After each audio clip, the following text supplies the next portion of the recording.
At 9:47 that morning, my husband texted me to say he loved me, while he was sitting 10 feet away kissing another woman in my restaurant.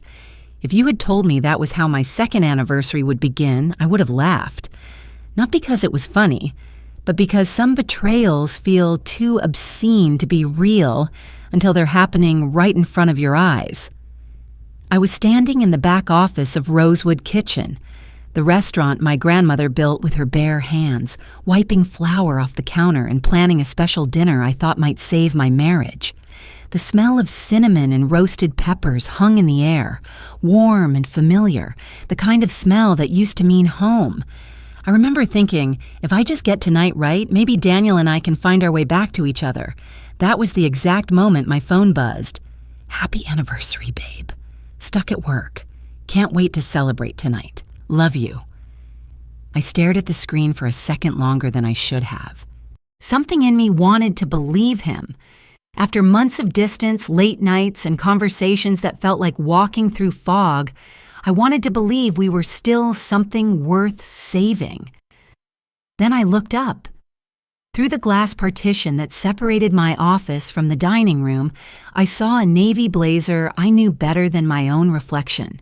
My heart didn't race, it didn't shatter, it just stopped, like a clock hitting the end of its battery. Daniel was sitting at a corner table near the front window, relaxed, comfortable, like a man with nothing to hide. And he wasn't alone. The woman across from him had long red hair that caught the morning light in soft waves. She leaned forward, her hand resting on his arm like it belonged there, like she had done it 100 times before. I told myself I was mistaken. That grief does strange things to your vision. That exhaustion can play tricks on your mind. Then she stood up. She walked around the table slowly, deliberately, and slipped her arms around his neck from behind. Daniel tilted his head just slightly, the way he always did when he was about to kiss someone he knew well. And then he kissed her. Not a polite kiss, not something you could explain away. It was the kind of kiss that carries history, intimacy, ownership. His hand came up to her face, fingers resting against her cheek in a gesture I had once believed was mine alone. My phone slipped from my hand and hit the floor, the sound sharp against the quiet hum of the restaurant. The message was still glowing on the screen. Love you. I remember thinking, this is the moment everything ends. Not with a scream, not with a fight, just a quiet, undeniable truth that settles into your bones and refuses to leave. I reached for the door. Every part of me wanted to walk out there, to drag the truth into the open, to make him look at me while he tried to explain something that could never be explained.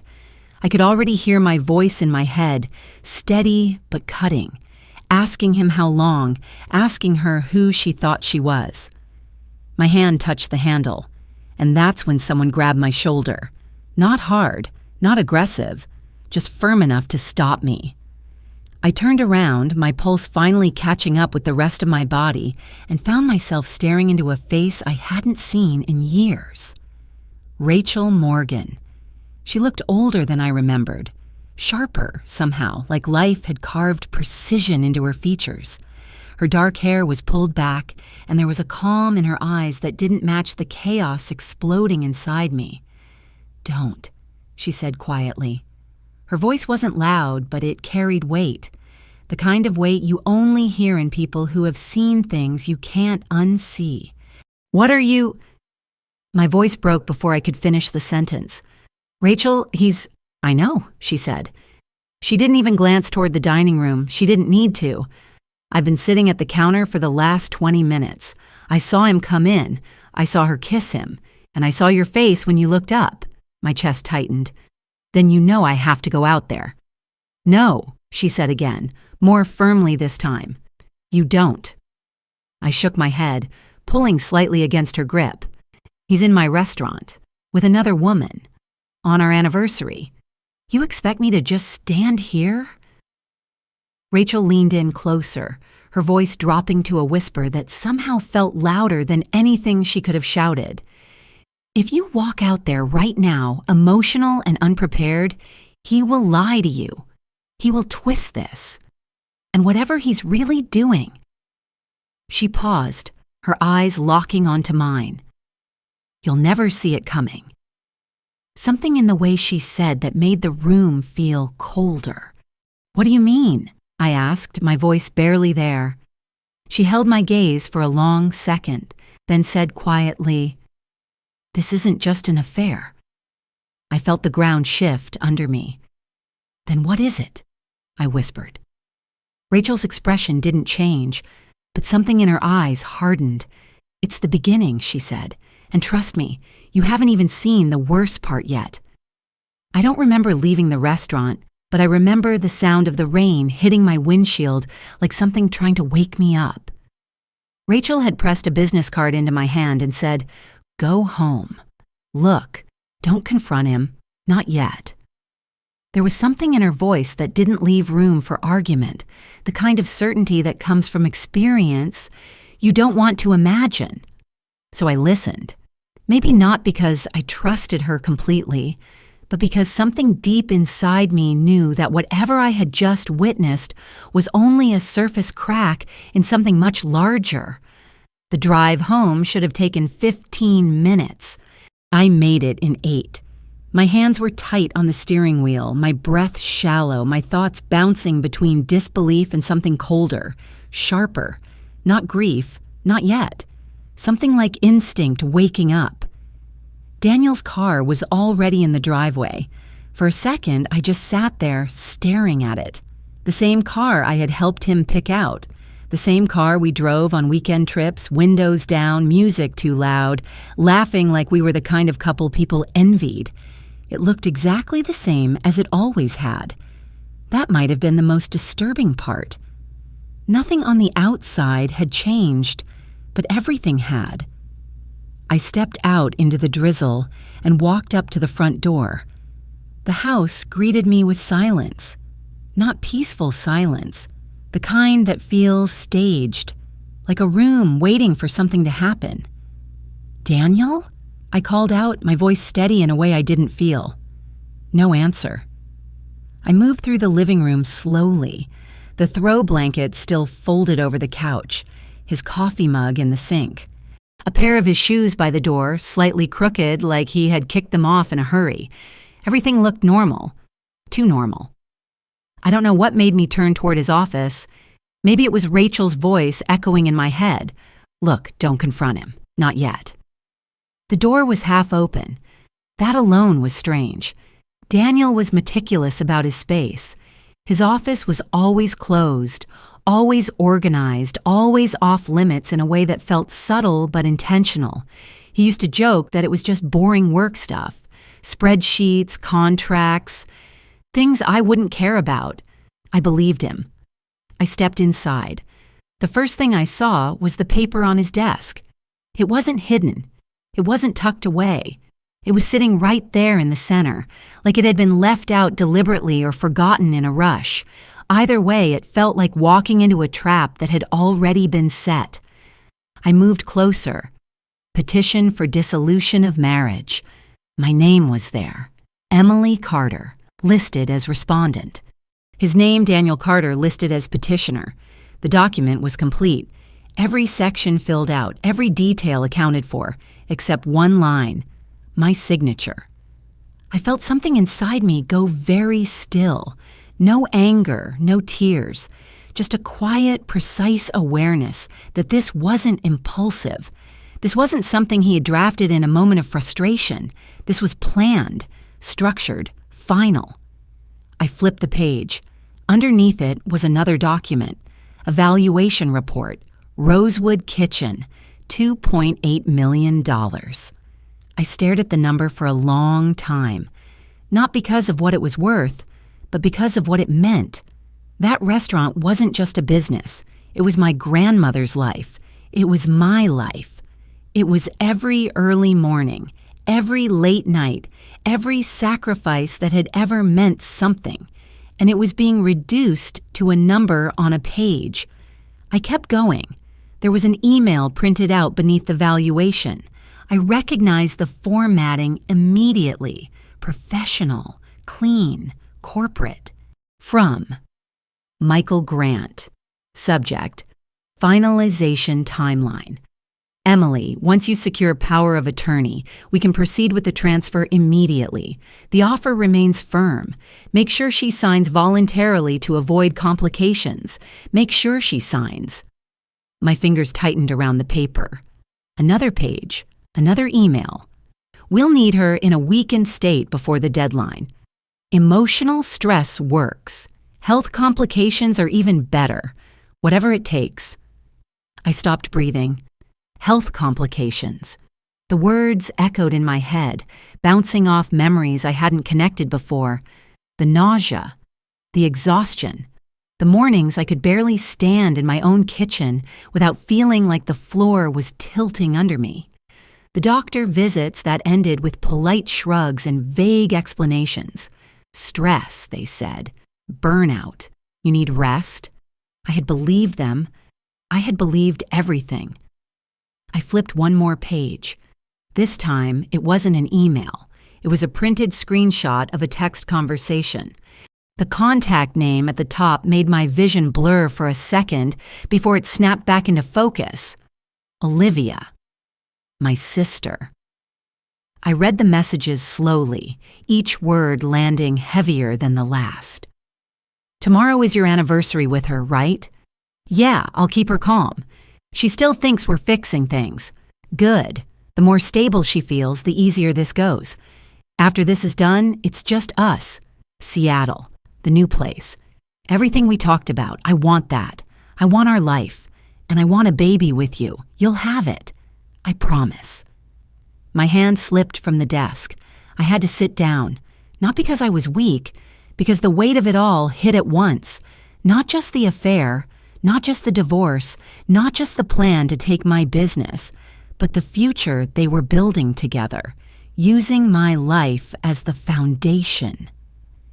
I stared at the screen of his laptop, still closed, sitting quietly at the edge of the desk. For a moment, I hesitated. There was a part of me that didn't want to open it. That wanted to stop right there, to hold on to whatever version of reality I still had left. But that part was gone. I reached forward and lifted the lid.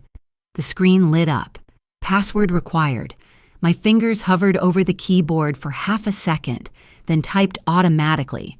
Rosewood 2022. The year we got married. The screen unlocked instantly. And in that moment, I realized something that made my stomach turn. He had never even bothered to change it. The first thing I opened was his email.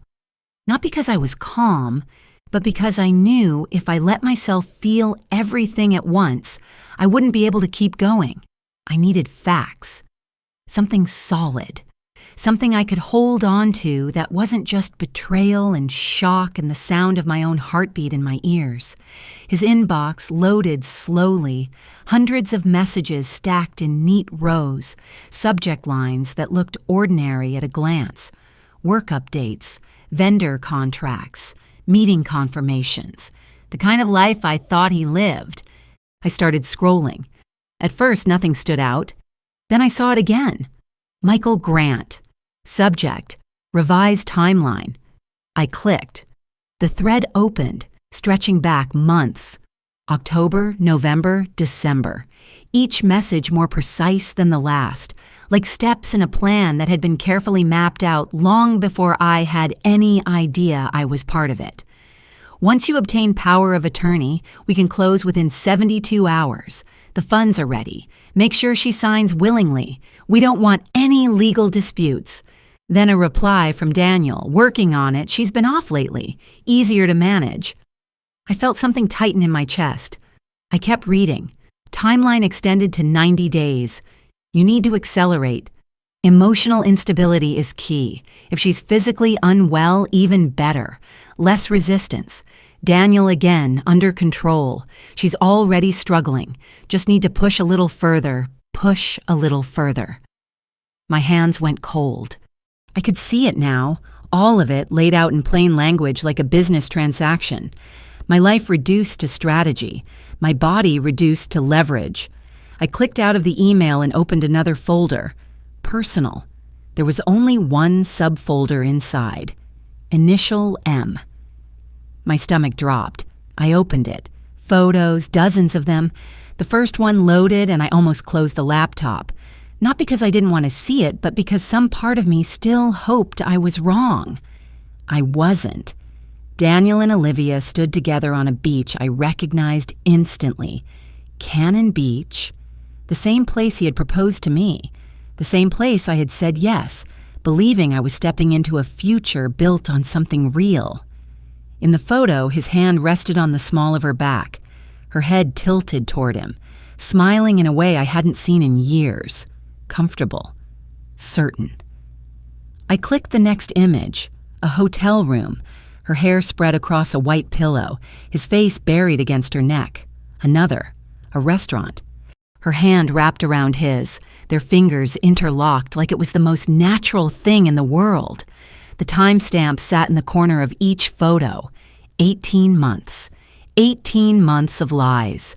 18 months of shared holidays, family dinners, quiet mornings, all layered over something else entirely. Something I had never been meant to see. I closed the folder and sat there for a moment staring at the desktop, my reflection faintly visible in the screen.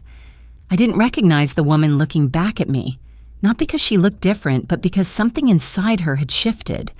I opened the Messages app. The thread with Olivia was right there. Unread messages stacked neatly at the top. I clicked it. The most recent exchange filled the screen. Last night. Olivia. Tomorrow's her anniversary, right? Daniel. Yeah. Olivia. Are you actually going through with all this? There was a pause in the conversation, then his reply, relax. I'll send her something sweet in the morning. Keep her stable. By fall, this is done. My throat tightened. Olivia. I want this to be over. I want us. I want our life. Daniel. You'll have it. Olivia. And the baby? My vision blurred for a second. Daniel. Soon. Olivia. Promise? Daniel. I promise. I slammed the laptop shut. The sound echoed through the room, louder than anything else had been. My hands were shaking now, but it wasn't from shock anymore. It was something deeper, something hotter. A baby. My sister wanted a child with my husband, and he was promising it to her like it was something he could just give away, like everything else in my life. I stood up too quickly, the chair scraping against the floor. The room tilted for a second, and I had to steady myself against the desk. That's when I remembered the line in the email. Health complications are even better. The words hit differently now, not abstract, not theoretical, real. I moved without thinking, walking quickly down the hallway toward the bathroom. My reflection in the mirror looked pale, hollow, like I hadn't slept in weeks. Maybe I hadn't, not really. I gripped the edge of the counter and tried to breathe. November. That's when it started. The nausea in the mornings, the exhaustion that clung to me no matter how much I rested, the cramps that would hit out of nowhere, sharp and disorienting. I had blamed myself. Too much work, too much stress, not enough sleep. I had sat in doctors' offices, answering questions, nodding along while they told me everything looked normal.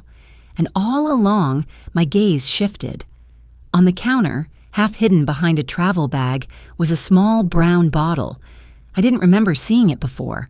My heart started pounding again, but slower this time. Controlled. Focused. I reached for it. The label was slightly worn, but still readable. Ipecac syrup. For inducing vomiting. My fingers tightened around the glass. The bottle was half empty. For a long moment, I just stood there staring at it, my mind catching up to something my body had already understood. Then it hit me. Not all at once. Not like a scream. More like a door quietly locking into place. Daniel hadn't just been planning to take my life apart. He had already started, and I had been drinking it every morning, believing it was love. I didn't confront him that night. That was the first decision that saved my life. I stood there in the bathroom, the small brown bottle still in my hand, and I forced myself to breathe slowly, evenly, like nothing had changed, because everything had changed. And if I wanted to survive what came next, I couldn't let him see it. I placed the bottle back exactly where I found it. Same angle, same position behind the travel bag. Then I turned on the faucet, splashed cold water on my face, and watched myself in the mirror until my expression softened into something familiar, something safe. By the time I heard the front door open, I was sitting on the edge of the bed, flipping through a cookbook I hadn't actually read in months. "Hey, sweetheart," Daniel called, his voice warm, easy, like the man I married. My stomach turned, but I didn't let it show. "In here," I said. He walked in a moment later, loosening his tie, that same navy jacket draped over his arm. He looked tired, or maybe I had just never noticed how carefully he performed that look before. "Long day," he said, leaning down to kiss my forehead. I forced myself not to pull away. "I figured," I replied softly. "You missed lunch." "Yeah, meetings ran over." He smiled, the same smile that used to make me feel chosen, but I was thinking, maybe we still do something tonight. Anniversary, right? Anniversary. The word landed like glass.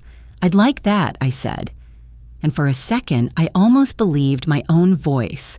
He moved toward the kitchen. "I'll make us some coffee first." My heart didn't race this time. It slowed. Every sound sharpened. The hum of the refrigerator, the click of the cabinet, the soft clink of ceramic mugs against the counter. I stood in the doorway, arms crossed loosely, watching him. "Sit," he said gently, glancing over his shoulder. "I've got it." I didn't move. "I like watching you," I said. That made him smile again. And then I saw it. His hand slipped into his pocket, just for a second, long enough to pull something out. The same brown bottle. Time didn't stop. It narrowed. He unscrewed the cap with practiced ease, tilting it over one of the mugs. A few drops, clear, invisible once they hit the dark surface of the coffee. Then the cap went back on. The bottle disappeared into his pocket. His hand reached for the almond milk like nothing had happened. 5 seconds. That's all it took. 5 seconds to poison me. 5 seconds I had missed every morning for 3 months.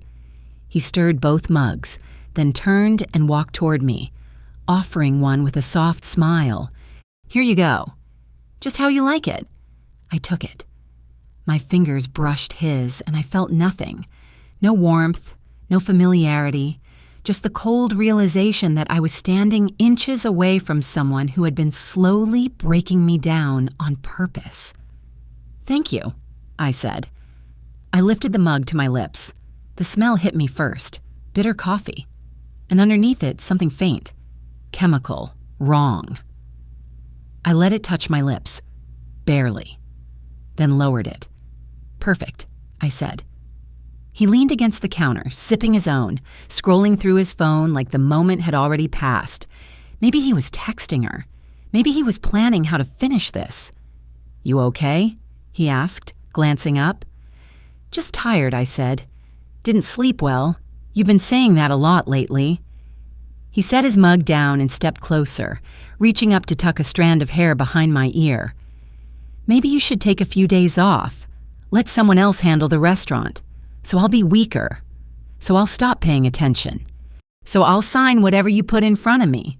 "Maybe," I said, smiling faintly. "I'll think about it." He kissed my forehead again. "I love you," he said. And for a fraction of a second, I remembered what it felt like to believe that. "Love you too," I replied. The lie came easier than I expected. He grabbed his keys a few minutes later. "Early meeting tomorrow," he said. "Don't wait up if I'm late. I won't." The door closed behind him. I waited. Not 1 minute. Not 2. I waited until I heard the car engine start. until the sound faded down the street, until the house settled back into silence. Then I moved. The mug was still warm in my hands. I carried it to the sink, but I didn't pour it out. Not yet. Instead, I grabbed a small glass jar from the cabinet, one I used for spices, clean, dry. Carefully, I poured the coffee into it, every drop. I sealed it tightly, wiped the outside clean, and held it up to the light. It looked harmless, just coffee. I set it down and finally dumped the rest of his down the sink, rinsed both mugs, and placed them in the dishwasher like nothing had happened. Then I stood there, gripping the edge of the counter, my reflection staring back at me from the dark window. 3 months. He had been doing this for 3 months, and I had smiled. I had thanked him. I had trusted him. I reached for my phone. My hands weren't shaking anymore. I opened the browser and searched for medical labs near me. One appeared at the top, Providence Medical Lab. Open at 8. I checked the time. 7:20. Good. I typed a quick message to my manager. Can you open today? I've got an appointment. The reply came almost instantly. Of course. Everything okay? I stared at the screen for a moment. No, I whispered, then typed, just a checkup. I slipped the phone into my pocket, picked up the jar, and held it close to my chest. If he thought I was weak, if he thought I was breaking, then I would let him keep thinking that. Because the truth was, I wasn't breaking anymore. I was waking up. And the next time he handed me a cup of coffee, I wasn't going to be the one drinking it. I didn't sleep that night. Not really. Every time I closed my eyes, I saw his hand hovering over the mug. Calm, careful, practiced, like it was just another part of his routine, no different than adding cream or sugar. By the time the alarm went off at 6:30 in the morning, I was already awake, staring at the ceiling, listening to the steady rhythm of his breathing beside me. I turned my head slightly. Daniel was still asleep, one arm thrown loosely across his chest, his face relaxed, almost peaceful. The same face I used to watch in the early mornings, wondering how I had gotten so lucky. Now I was wondering how long he had been planning to kill me. I slipped out of bed quietly, moving on instinct, careful not to make a sound. The floor creaked under my weight in the same places it always had, and I stepped around them without thinking. Years of living here had trained my body to move silently. In the bathroom, I splashed cold water on my face and stared at my reflection. "You're not weak," I told myself. "You're not sick. You're being poisoned." The words didn't feel real, but they anchored me anyway. I got dressed in the same routine I always followed. Loose sweater, jeans, hair pulled back into a low ponytail. Nothing different, nothing suspicious. When I walked into the kitchen, Daniel was already there. Of course he was. Standing at the counter, back turned to me, the coffee maker hissing softly as steam curled into the air. "Morning, babe," he said, without looking back. Morning. My voice sounded normal. That surprised me. He turned, smiling, holding 2 mugs. "Didn't think you were up yet. Couldn't sleep. Yeah, you've been having trouble with that." He frowned slightly like he was concerned. "You sure you're okay?" "I'm fine. Lie." He nodded, satisfied, and turned back to the counter. I leaned against the doorway again, just like the night before, and I watched. He poured the coffee, reached for the almond milk, then his other hand slipped into his pocket. There it was again, the bottle. He didn't even hesitate. Cap off, tilt, a few drops, cap back on, bottle gone, 5 seconds. I memorized every movement, the angle of his wrist, the way he glanced over his shoulder just once, quick and casual, the sound of the spoon against the ceramic as he stirred both cups. Then he turned and walked toward me, holding one out. "Here you go." I took it. "Thanks." I brought it to my lips again. Didn't drink. "Perfect," I said. He nodded, satisfied, and leaned back against the counter, sipping his own. "Got a busy day?" he asked. "Always." "Maybe you should slow down a little." He tilted his head, studying me. "You've been pushing yourself too hard, so I'll collapse faster." "I like being busy," I said. "Yeah, but not at the cost of your health." My health? The word almost made me laugh. He stepped closer again, reaching out to touch my arm. His fingers lingered there, warm, familiar, completely false. "I worry about you," he said softly. I looked up at him, really looked, and for the first time, I saw it. Not love, not concern, control. "I know," I said. He smiled, satisfied again, like I had given him exactly what he needed. "I've got a meeting," he said, grabbing his keys. "I'll be out most of the day." "Okay." He kissed my forehead one last time. "I love you. Love you too." The door closed behind him. I didn't move until I heard his car pull away. Then I walked straight to the sink. The coffee was still warm. I poured it into another glass jar, sealed it, set it beside the first one from yesterday. 2 samples now, 2 days of proof. Then I dumped the rest down the drain, and I waited. 9 o'clock, 9:30, 10. For the first time in months, nothing happened. No nausea, no cramping, no dizziness. By 10:15, I was sitting at the kitchen table, staring at my hands, realizing something that made my chest tighten in a completely different way. It was the coffee. It had always been the coffee. Every morning I drank it, I got sick. Every morning I trusted him, I paid for it.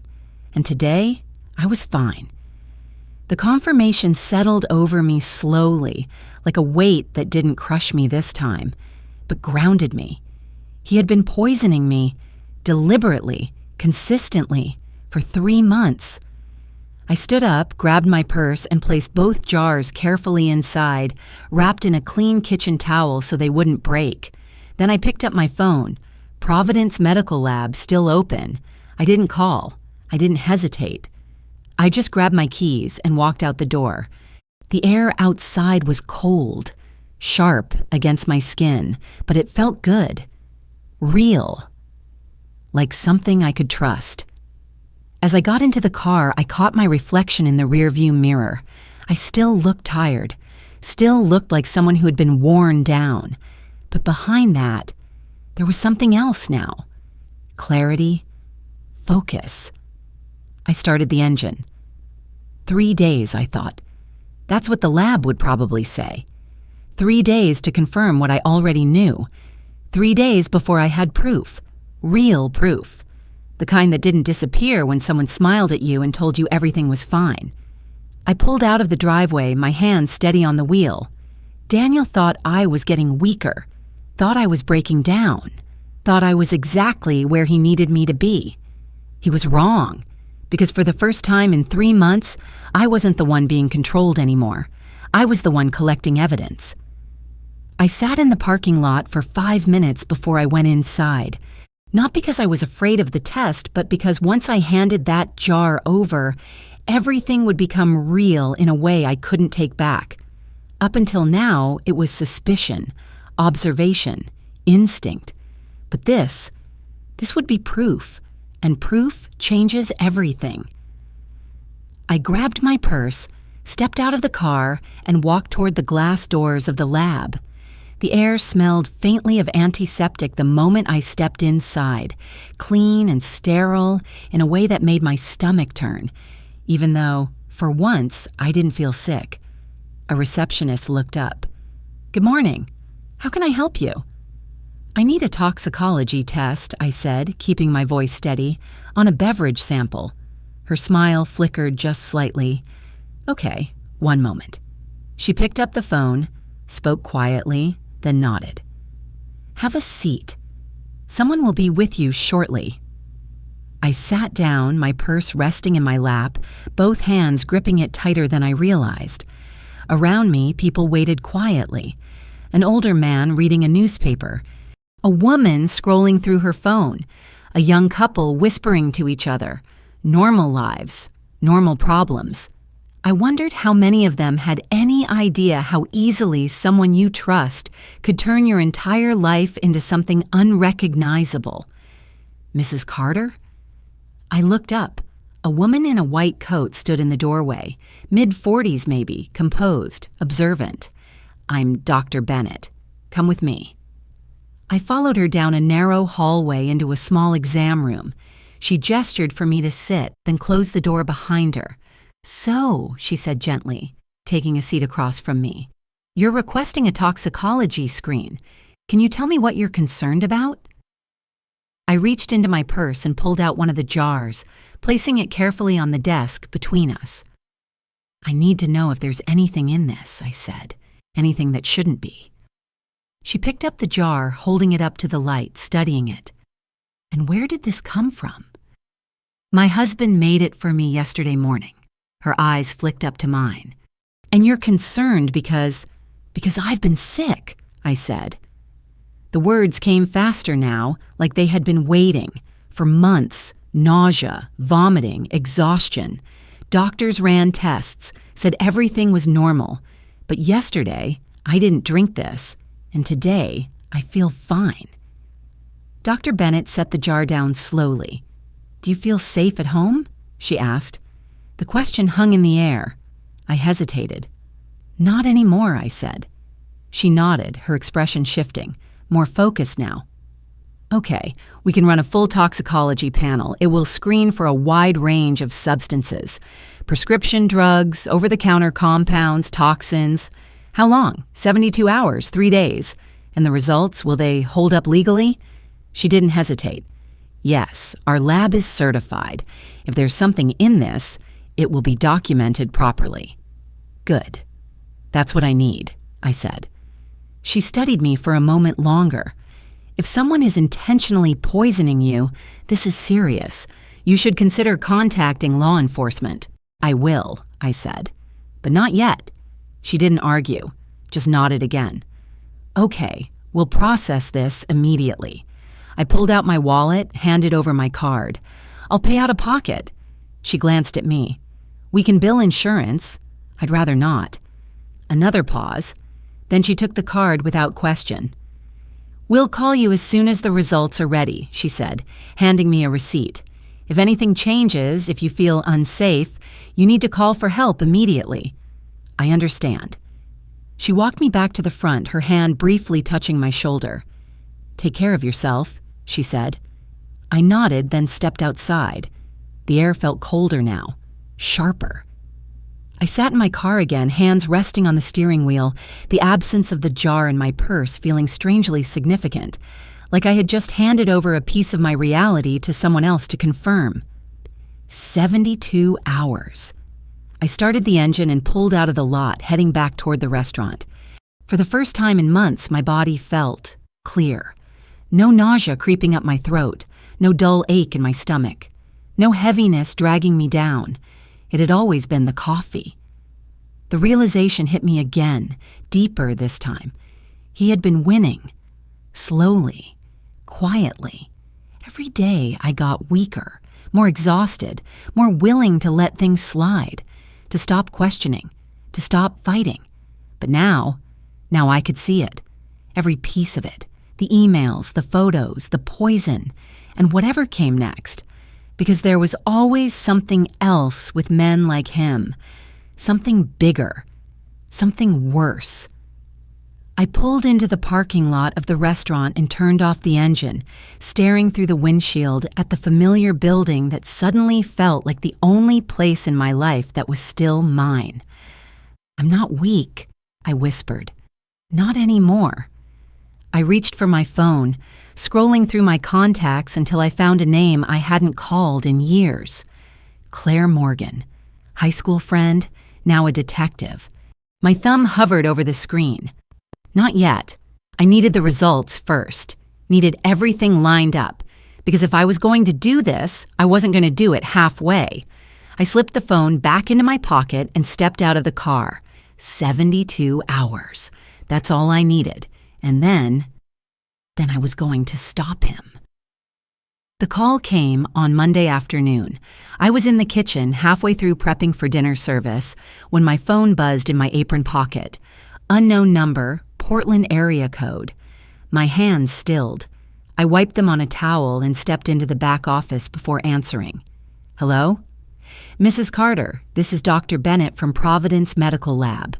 Her voice was calm, but there was something under it. Something tighter.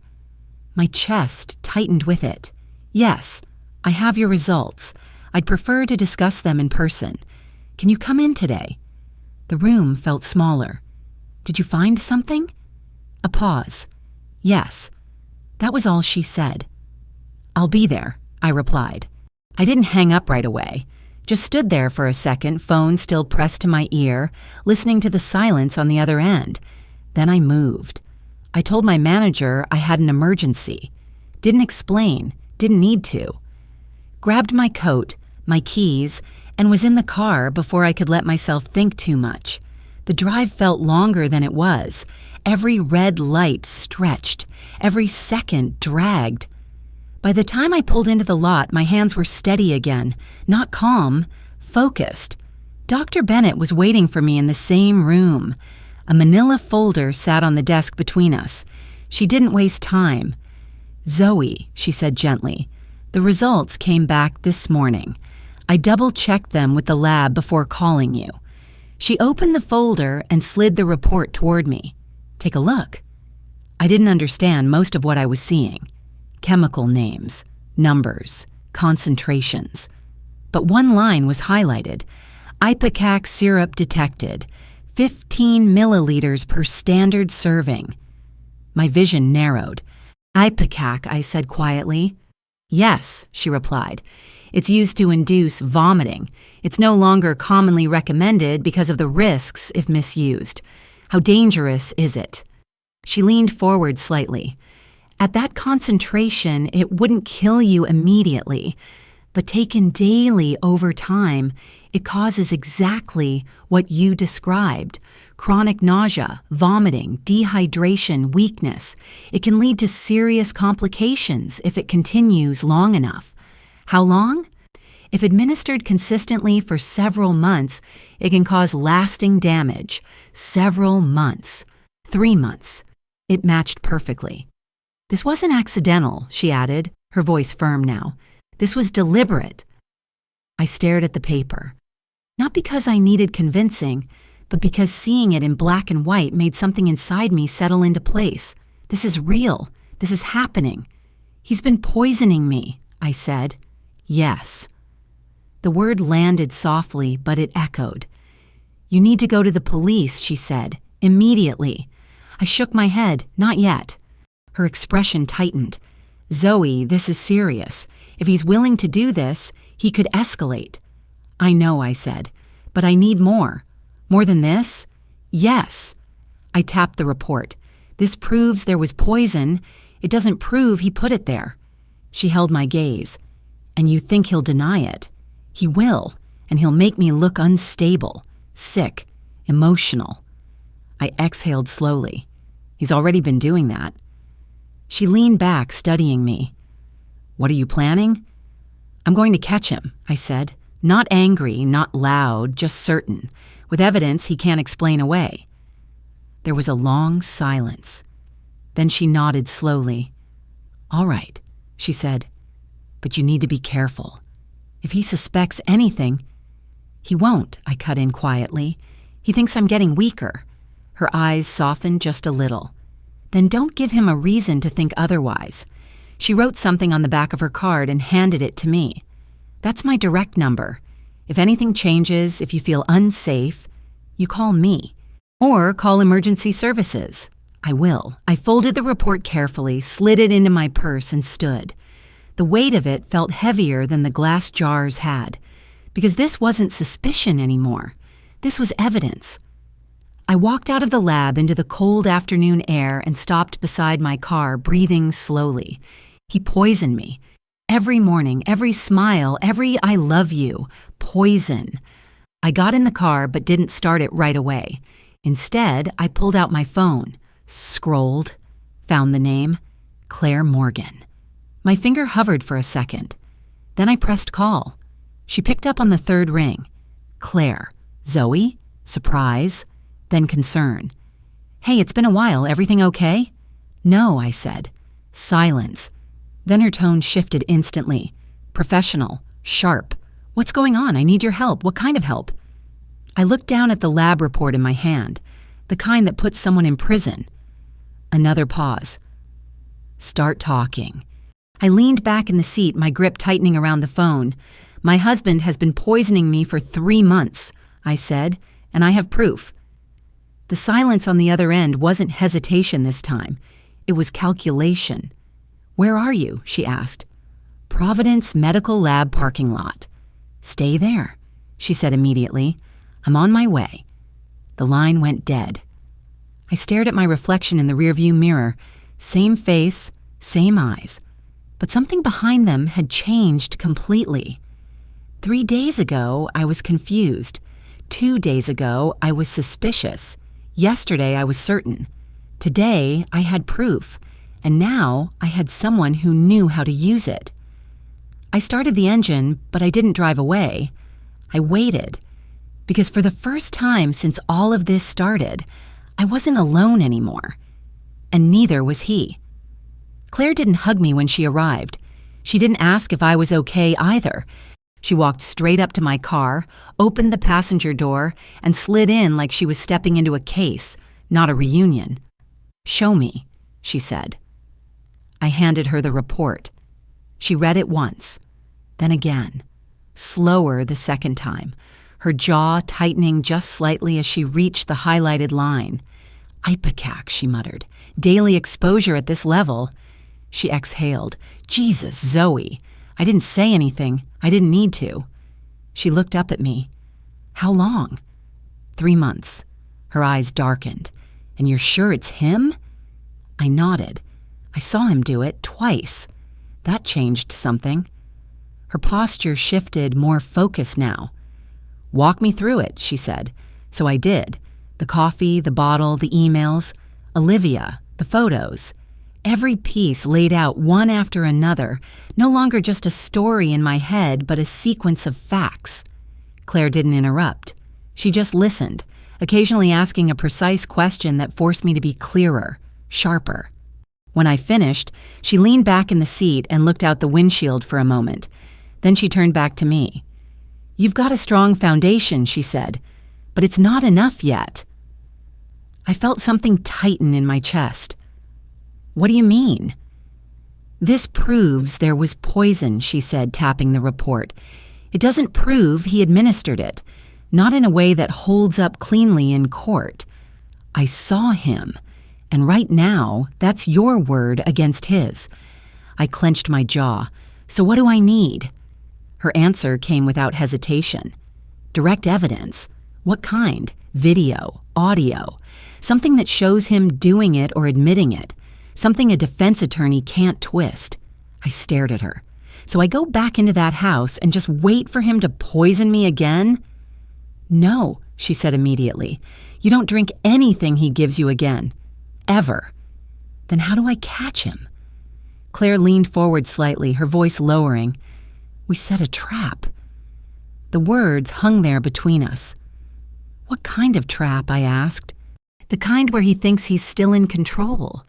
I felt a slow, cold understanding begin to form. Hidden cameras, she continued. Your kitchen. Anywhere he prepares food or drinks. You're allowed to record in your own home. One-party consent state. That works in your favor. And if he doesn't do it again? She held my gaze. He will. The certainty in her voice was unsettling. Men like this don't stop halfway through a plan, she added. If anything, they escalate. Escalate. The word echoed. I thought about the emails. Health complications are even better. A chill ran through me. There's more, Claire said. What? You mentioned a business deal. Power of attorney. A sale? Yeah, $2.8 million. Her expression sharpened. That's motive. Financial gain tied to your weakened state. She paused. That's bigger than just poisoning. That's fraud, conspiracy, and Olivia. Claire's eyes narrowed slightly. If she knew, if she helped, she's part of it. I let out a slow breath. This isn't just about me anymore, is it? No, she said quietly. It's not. Silence settled for a moment. Then she reached into her jacket pocket and pulled out a small notepad. Here's what we do, she said, flipping it open. Step 1. You act normal. Nothing changes. You don't confront him. You don't slip. You don't let him see anything. I can do that. I know you can. She met my eyes. You already have. Step 2. You install cameras. Discreet. Angles that capture the kitchen counter, the coffee maker, his hands. Not obvious. He can't know they're there. I nodded. Step 3. You engage him just enough to keep him comfortable. Ask questions. Not directly. You want him talking. People like him. They like to explain things when they think they're smarter than you. A bitter edge crept into my chest. He definitely thinks that. Good, she said. Use it. And then we wait. I didn't like that part. How long? As long as it takes to get what we need. I looked down at my hands. They weren't shaking. Not anymore. What happens when we have it? I asked. Claire's expression hardened. We take him down. Simple. Clean. Final. She tore a page from her notepad and handed it to me. A list of equipment, small cameras, audio recorders, placement notes. I'll start the paperwork on my end, she said. Background checks, financials. I want everything tied together when we move. And me? You survive, she said, and you watch. The weight of that settled over me slowly. I nodded. Okay. Claire reached for the door, then paused. One more thing. I looked at her. If at any point you feel unsafe, you call me. Not after. Not later. Immediately. I will. She studied me for a second longer, then gave a small nod. I believe you, she said. And somehow, that meant more than anything else she had said. She stepped out of the car and closed the door behind her. I sat there for a moment, the list still in my hand. Hidden cameras, traps, evidence. A week ago, I was trying to fix my marriage. Now I was preparing to dismantle it piece by piece. I folded the paper carefully and slipped it into my purse beside the lab report. Then I started the engine. Because if Daniel thought he was in control of how this ended, he had no idea what I was about to do next. I installed the camera on a Tuesday night and caught him the very next morning. It was almost disappointing how easy it was. 6:32. The timestamp glowed in the corner of the screen as Daniel walked into the kitchen, barefoot, hair still messy from sleep, moving like any husband starting his day. If I hadn't known what to look for, I would have missed it again. Coffee maker on, mugs out, almond milk from the fridge. Routine. Then his hand slipped into his pocket. I leaned closer to the screen. The bottle. Small. Brown. Unmistakable. He didn't hesitate. Didn't look around for long. Just a quick glance over his shoulder. More habit than fear. Then he unscrewed the cap, tilted it over one mug, and let a few drops fall in. 5 seconds. That was all it took. He stirred both cups, picked them up, and walked out of frame. I paused the video. My hands were steady, but something inside me felt like it had locked into place. This wasn't suspicion anymore. This wasn't instinct. This was evidence. Clear. Visible. Real. I watched it again. And again. Each time, the same movements, the same calm precision, no guilt, no hesitation, just a man completing a task he believed was necessary. That night, I saved 3 copies of the footage, one on my laptop, one on a USB drive I hid in the back of a kitchen drawer, and one uploaded to a private account he would never find. Then I sat in the dark, the glow of the screen fading, and realized something I hadn't let myself think about yet. If he was this comfortable, then this wasn't the end of his plan. It was the middle. The next piece came 2 days later. I was reviewing footage from the office camera, the second one I had installed in his workspace, tucked inside a bookshelf facing his desk. Most of it was useless. Emails, phone calls, silence. Until Thursday afternoon, 2:47. Daniel sat at his desk, phone pressed to his ear, his tone different than the one he used with me. Sharper, colder. "Yeah, it's Daniel Carter," he said. "We met at that contractor event in Beaverton." A pause. "I need you to do a job for me." I straightened in my chair. "It's at a restaurant, Rosewood Kitchen, Southeast Hawthorne." Another pause. "Gas line inspection," he continued smoothly. "But I need you to do something specific. I need you to loosen one of the valves. Not enough to cause a problem right away, just enough for a slow leak." My breath caught. On the other end, the man hesitated. Even through the recording, I could hear it. "You serious?" "Dead serious," Daniel replied. My chest tightened. "I'll pay you $5,000, cash, no paperwork." Silence. "If there's a leak and someone's inside." The man started. "That's the point," Daniel cut in, his voice flat. "I need it to look like an accident. Old building, faulty line." My fingers curled into my palm. "Who's going to be there?" the man asked. "A beat?" "My wife," Daniel said. The word didn't even sound real anymore. "I'll make sure she's alone. The room around me felt too small."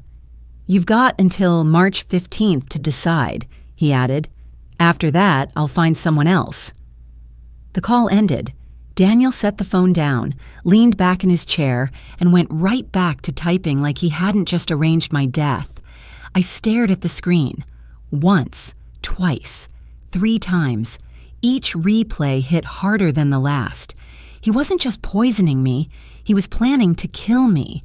And not quietly, not carefully. An explosion, a fire, an accident. Something that would erase everything in one moment and leave him standing as the grieving husband.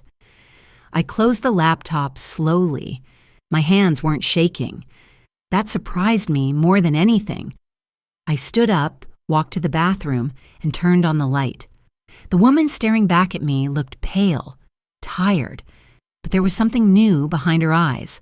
Not fear, not anymore. Anger, cold, focused, unshakable. I went back to the bedroom, opened my laptop again, and exported the video file. 3 copies. Phone, USB, cloud. Then I picked up my phone and called Claire. She answered immediately. "Tell me you've got something," she said. "I do," I replied, "and it's worse than we thought." A pause. "How bad?" I looked at the frozen frame on my screen. Daniel, mid-sentence, calm as ever. "He's planning to kill me," I said, "and I have it on video." Silence. Then, "Where are you? At home? Are you safe?" "He's not here." "Good," she said. "Listen to me carefully. Lock your doors. Don't let him know anything. I'm coming to you first thing in the morning." "Claire, Zoe," she cut in, her voice firm. "You did exactly what you needed to do. Now we finish it." The line went dead. I locked the bedroom door that night, not because I was afraid of him, but because I understood him now. And understanding someone like Daniel meant knowing exactly how dangerous he really was. I sat on the edge of the bed, the house quiet around me, the evidence sitting inches away. 3 days ago, I was trying to prove he was hurting me. Now I had proof he intended to kill me. And the most terrifying part wasn't the plan itself. It was how normal he had looked while making it. Which meant one thing. If I didn't stop him soon, he wouldn't hesitate to finish what he started. I didn't run. That was the part people never understood when I told this story later. They thought the moment I saw that video, heard his voice calmly planning my death, I would have packed a bag and disappeared. But I didn't. Because leaving would have kept me alive and let him walk free, and I wasn't going to let that happen. The next morning, Claire arrived just after 7. She didn't waste time with small talk. I handed her the laptop, the footage already pulled up, and watched her face as she listened. She didn't interrupt, didn't react at first. But when Daniel said, "My wife," something in her expression hardened. When the video ended, she closed the laptop slowly. "Okay," she said, "just that. Okay?" "What happens now?" I asked. "We move," she replied. Fast. Everything shifted after that. Claire took copies of everything: the kitchen footage, the office recording, the lab report, the emails I had saved, every piece of the puzzle I had been collecting without fully knowing how it would fit together. Now it did. By noon, she had a warrant in motion. By evening, there were 2 unmarked cars parked a block away from my house. I wasn't alone anymore.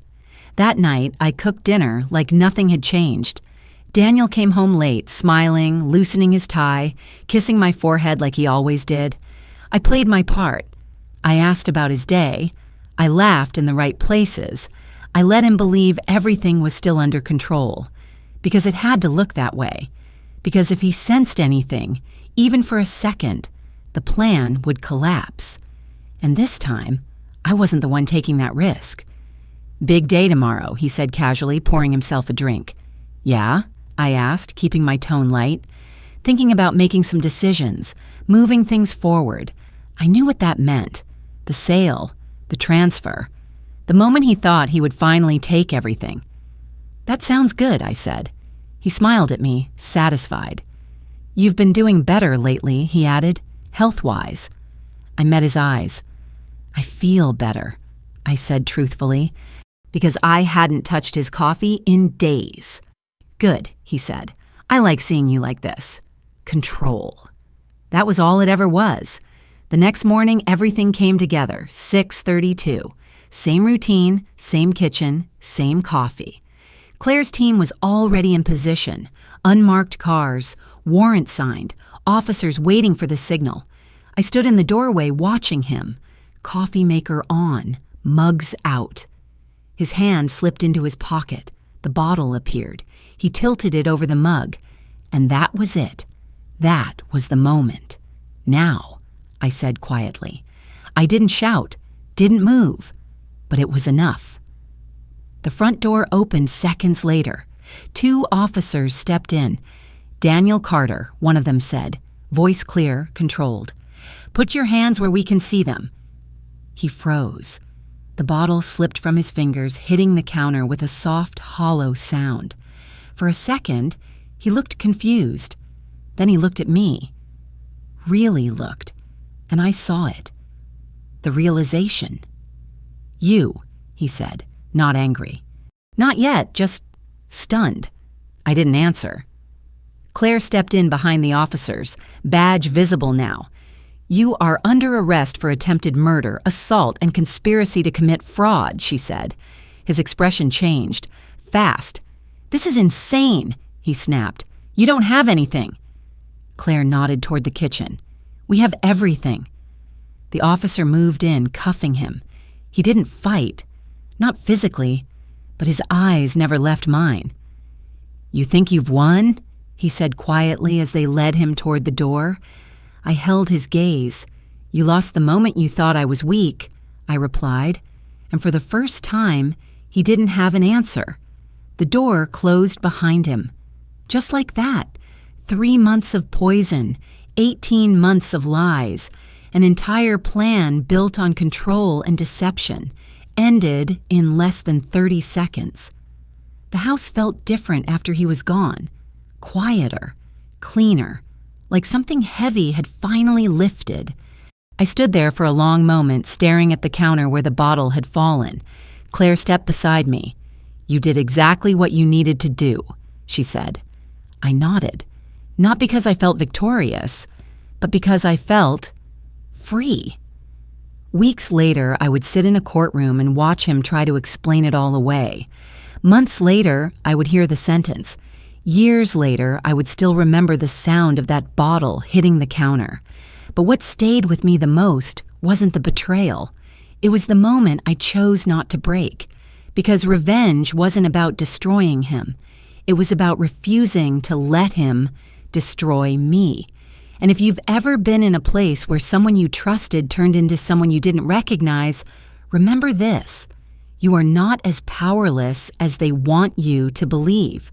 Sometimes the strongest thing you can do is stay, watch, and wait until the truth speaks for itself. If this story stayed with you, take a second to like, subscribe, and comment these 3 words. I choose me.